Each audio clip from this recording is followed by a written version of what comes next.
Tahun segini, dua orang pendaki lagi ngejelajah suatu gunung ketika tiba-tiba mereka nemu sesuatu yang bikin bulu kuduk berdiri. Jasad manusia yang beku. Awalnya, mereka ngira kalau dia adalah pendaki yang gugur. Tapi yang lebih gilanya lagi, peneliti nemu kalau jasad ini ternyata udah berusia ribuan tahun. Ya, mereka nemu kalau ini adalah tubuh seorang manusia purba yang entah karena alasan apa dibunuh dan gak sengaja jadi mumi karena udara yang dingin. Jadi, siapakah dia dan kenapa dia dibunuh? Siap-siap, ayo kita selidikin pembunuhan berusia ribuan tahun ini.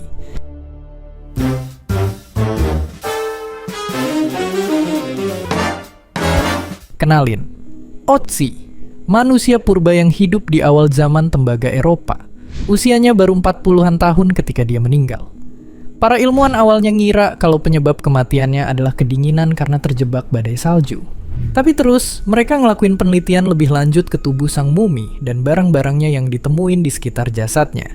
Mulai dari kapak, panah, tas, baju, sampai topi. Dari analisis ke tubuhnya 10 tahun kemudian, peneliti nemu kalau di bahu kirinya bersarang anak panah yang nyebabin pendarahan fatal. Terus bagian tengkoraknya juga retak yang nunjukin kalau bisa jadi dia jatuh atau dipukul.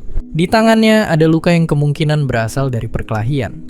Terus dari tubuh dan senjata yang dibawa Otzi ditemuin juga kalau ada darah dari 4 orang berbeda. Ya, dari sinilah peneliti nyimpulin kalau sang manusia es ini dibunuh. Tapi terus muncul pertanyaan besar, kenapa? Buat ngebantu jawab misteri besarnya, ilmuwan ngelakuin macem-macem analisis untuk nyusun reka ulang hari terakhir di hidup Otzi ribuan tahun lalu.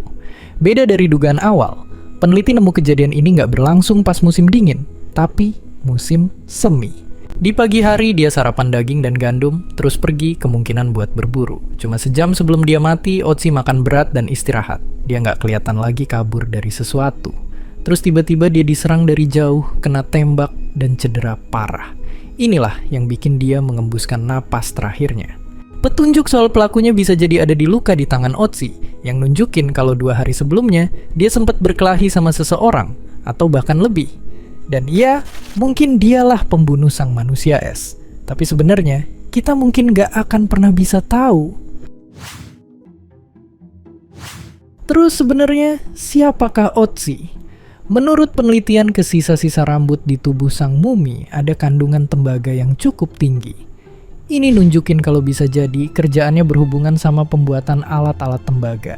Tapi bisa jadi juga, dia cuma kerja di dekat tempat pengolahan tembaga, atau bahkan keracunan tembaga gara-gara proses peleburan saat itu mungkin bikin air tercemar. Ada ilmuwan yang nganggep kalau Otzi itu pemburu, gara-gara ngelihat alat-alat yang dibawa di dalam tasnya. Dan sebenarnya sebelum meninggal, Otzi juga udah sakit-sakitan. Jantung dan pencernaannya bermasalah dan dia juga ngidap cacingan.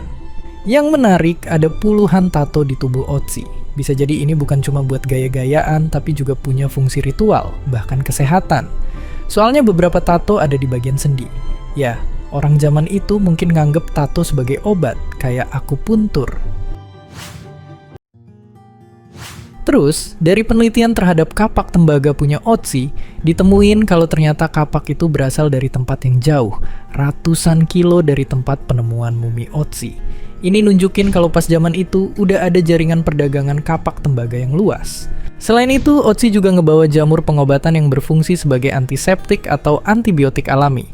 Nunjukin ilmu kesehatan yang udah dimilikin masyarakat zaman itu.